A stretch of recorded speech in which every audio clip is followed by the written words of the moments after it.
Greetings. This is Walter D. Donnie Kennedy. I'm Chief of Heritage Operation for the Sons of Confederate Veterans, and this is part 2 of May's Commander's Comment. And I'm here with our Commander-in-Chief, Larry McClooney Jr., and we ended our last part talking about taking back the narrative, some of the things we've been doing in the Confederate Legion, Commander, and I'd like to kind of segue back to that and just let people know that in the Confederate Legion we are buying ads right now. And what we like to do is partner with local camps. If you want some ads ran in your area, as long as people are renewing their memberships and donating money to the Confederate Legion, we'll continue to buy ads, and the camps can buy ads, and we can get information out about the South and what we're doing. Speaking about donating money, Donnie, your money going to the Confederate Legion, like Donnie said, buys airtime. Money is our bullets in this fight, and I want everybody to look. This is starting to catch on like wildfire. These are renewals to the Confederate Legion that came in just today. Just today. So thousands of dollars are going to buy airtime that we need to fight these leftists, to get our narrative out, to get our message out. This is what we've got to do. And I know our members are tired of hearing about money, money, money, but if you want an organization that's self-sufficient, that's what it's take. We can't hold our hand out to the federal government. We can't hold our hand out to grants. We got to take care of our own. And you have to remember, as we pledged when we started this 3 years ago, 90 cents out of every dollar will be used to buy different types of from media, mostly right now radio, but we also do newspaper ads, internet ads. So there are many different type of ads that we're doing. We're getting information out to people. And I want to point out, this is an SCV program. Absolutely. It is not a Walter Donnie Kennedy program. It was his brainchild. I asked him to stay on. But understand this. This is for us, by us, as they used to say FUBU a few years back. Absolutely. And here's the thing that people need to realize. This is a marketing effort. Coca-Cola didn't become number one in soft drinks just by putting up one sign one time or 1 year, and that's it. They came back time after time. Do you remember years ago when they had the Coca-Cola calendars, Santa Claus Yeah. sitting on there, the little buttons, the Coca-Cola? They had all kind of advertising. This is what we're doing with the cause of the South. We're getting our message out in different ways. We do videos, this video, other videos, internet ads, radio ads. And don't expect to run $100 to $200 ads and get 100 members. That's not how advertising and marketing works. You've got to introduce your product. You've got to make your product familiar. Then you got to entice that individual to buy your product. I like to look at it as like preparing a roast. You're prepping it to get it ready. Absolutely. You looking at food. I think military. I think it's like the artillery prepping the invasion. There you go. And we're bombarding those Yankees and neo-Marxists, and then the camps will do the advancing. There you go. But it goes back to the local camps. And one thing I get, usually what happens, I get calls for ads, people to help them ads when they're being attacked. They've got a monument under attack. Mr. Kennedy, we need to do something. And we will do something, but folks, remember, an ounce of prevention is worth a pound of cure. If we can get these ads before these attacks, we can stymie and nip in the bud. Preparatory work. Absolutely. And guess who pays attention? John Q. Public Yep. and the political establishment. That's right. If they know that the Sons of Confederate Veterans are out there working hard, they will fear us, and then they will not be quick to stab us in the back like they tried to do in Arkansas, like they did in Mississippi. Yep. You have people, politicians, that will stab us in the back, but if they know that we are busy, that we are working, and we are a force to be dealt with, and we are growing, then they will fear us, Commander. And I think that's what we need to think about really getting done. Like I said, an ounce of prevention is worth a pound of cure. We need to get our SCV name out there, the cause of the South, why people should be proud of their heritage, and I think we can go a long ways in preventing a lot of this trouble. Now, We were talking on part one about our May event. What do we call it now? The pilgrimage to Elm Pilgrimage, Springs yeah, right, and right. National Confederate Memorial Service. Right. I want you to tell us a little bit about Elm Springs because that used to be our headquarters. Our headquarters now is in the museum, Yes. In the office area. So what's going on with that old antebellum home there? Elm Springs is being returned back to its glory days before the war. It is filled with artifacts. One of the things that they've done recently is they've ripped up the carpet, which was not there, and exposed the most gorgeous hardwood floors now there. And we have artifacts from Rippavilla, because we know Rippavilla has been taken over by the Battle of Franklin Trust group, that leftist group. So we have all those artifacts there. Great. And believe it or not, we have General Hood's bed. The bed he slept in before the Battle of Franklin is in our museum now, And too. I saw that when I was at the event this week, and I was amazed. How did we end up with that? That is just fantastic. What about some of the mirrors that we have in the house? Yeah.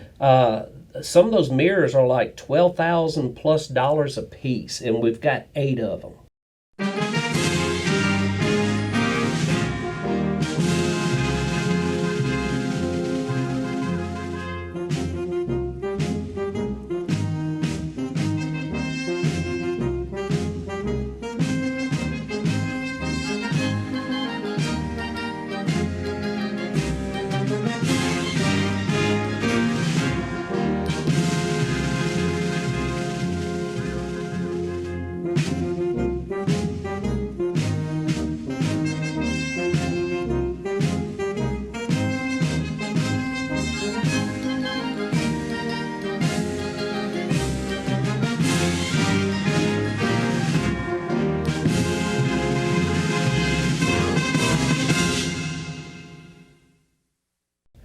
So, the home is being restored to its glory. It's been restored back to the way it was before the war.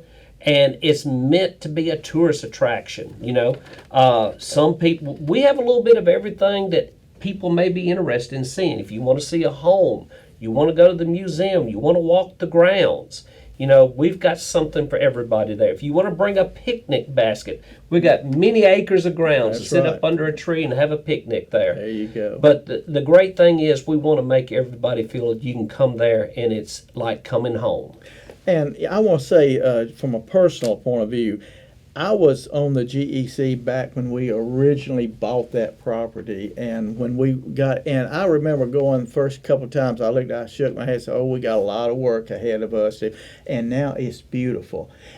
And when people complain about our museum, I reflect back that 20, 25 years ago, when people said the same thing. "Oh, we'll never pay for this. This is, you're going to bankrupt all the things, the negative that is being said now was said back then, and we overcame it." Well, I also want to point out that this huge transformation that's taking place is all to the credit to our executive director, Adam Southern, Right. and his wife. His wife You wouldn't is believe what all she does out there, and she's not a paid employee. So, kudos to them. But one of the things that I know is fixing to start happening, they're going through a transformation in one of the rooms. They want to have a section for bed and breakfast. So here you have people an opportunity to stay at Elm Springs. Look, weddings. We've got the what used to be the hall we use for the GEC meeting, is now open for dinners, wedding receptions, whatever. It is making money for us. And that's what we want. It's a historical event just to go there. You can learn a lot about what's going on. And the good thing about it, we know that they'll be told the truth by the people that's taking them around and giving them the tour, unlike some places. Exactly. So and you can see what it was like to live back then. One of the things I'd like to point out is that everybody, when they think of antebellum homes, they think plantations and slaves. Right. This was a working farm. Yeah. Yes, it was. And Mr. Looney was there, He controlled it all. He did it all himself.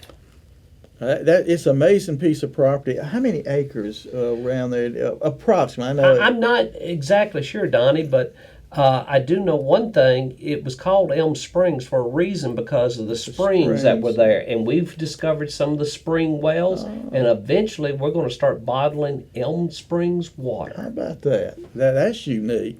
Well, so much for Elm Springs. How about the museum? Can you give us an update on what's going on there? The museum, we're getting artifacts. We have a new exhibition about the revival through the Confederacy, the military and so forth. Right. That exhibition just opened up. Like I said, we have General Hood's bed on display, but also there is a huge medical exhibit there of different instruments that was used during the war for surgeries and things that I found interesting. Yes. But there was there's a big display that has a lot of UCV paraphernalia in it, memorabilia and so forth. We need artifacts. This is your museum. It's going to be taken care of by us, paid for by us, and it's going to tell our story, our narrative. Right. We're literally, this is another part of taking back the narrative. And before I forget, let's remind people about the SCV chat, because we take back the narrative 1 week at a time. So I always watch on Monday nights, 7 o'clock Central. All you have to do is go to Facebook, type in SCV chat, and then click on the link there, and you get to see SCV chat. It's about an hour-long talk show. And if I remember correctly, this past Monday, they had Richard Garcia on there talking about the Mexican contribution to the Confederacy during the war. That was amazing to me. Yeah. One of the most amazing things when I started doing research on the Hispanic contribution was near where I live, there's a Hispanic officer that was in Richard Taylor's army that was from Texas, of course, and he was an officer, and he was killed at the Battle of Mansfield, and he's buried in that area. Yeah. They did that in conjunction with Cinco de Mayo. How about that? Let's see. How about getting our message out? You know, we just briefly talked about some of the things we need to do. I don't know if you saw it or not, but Facebook has just recently blocked President Trump. I find that humorous. I mean, when you think about it, if they can block a former president of the United States, they can block any of us at any time. So there are things that we need to do, and because it's not just Facebook, it's all the media, AP, UPI. Is UPI even in business now? I'm not sure. Yeah, I don't think, but AP and all the others. You know, Twitter, which has become the platform for the leftists. Yeah. I mean, you know, if you want to avoid a platform of social media, avoid Twitter, or at least if you're going to use it, you know, don't disclose your background and so forth like that. Well, one of the things that we want to do, and the Confederate Legion is pushing, is a Southern media resource. Yes. And we'll be getting information out over the telegraph in the next few weeks about how people can assist in getting us names of good talk radio show, conservative talk radio show, conservative radio station, also conservative or at least fair newspapers. I have a newspaper in our area. It's a weekly, but they're very conservative. Yes. When we send out press releases to AP, UPI, or whomever, most of them gets trashed. But we can send it to these local people, and they know that a local group is backing this. They will take it and spread it. This is another way we can circumvent the liberal control and that's of the media. where we got to start. We got to start on the local level and build up from there. We've got to establish a base. You know, prevent things from happening, work in your local community, and establish yourself. Yeah, I was just right now, I'm just looking, if we had only 10 of those type of outlets, newspapers, radio, and some social, there's some blog units out there, just 10 in each of the southern states, well, that's 150 outlets right there that could be spreading our information. But let's go national, because in the state of Washington, in the state of Oregon, in the state of California. Well, matter of fact, California, Ron, my twin brother, has just been interviewed twice on 2 different radio stations in California, one in Utah and one in another northern state, because they're interested in Southern. And guess what? When he's on there, he pumps the SCV. So what I'm saying is, you don't have to be in the South to do this. You could be anywhere in the country, but we really want to be sure we have as many, a minimum of 10 per state, but we'd like to have 100 per state. Get our information out to John Q. Public. Remember, folks, once we get our information out to John Q. Public, we're going to have members joining us, people join us, increase our membership, and we're also going to warn the politicians out there that they've got a group that will fight for our rights, something that we haven't had in a long time. What do you think about that idea, Commander? I love it. I love it. All right, I'm going to end with reminding people what Alexander Stevens said, because I said we need to get out to all the U.S., not just the South, with these media resources, contacting good media outlets. Alexander Stevens, Vice President of the Confederacy, he said after the war, when he wrote his, I think it's a 2 or 3 volume trilogy on the war, he said that Americans are going to wake up one day to the realization that the cause of the South is the cause of all. That's right. We are fast approaching that point in this country now, so we need to get our message out to John Q. Public. That's right. Well, Commander, that's it. Should take care of part 2 for May of Commander's comments. So May, June, we'll be back here in June in a month or so. Oh, yeah. All right, folks. We'll see y'all then, and God bless you, and God save the South.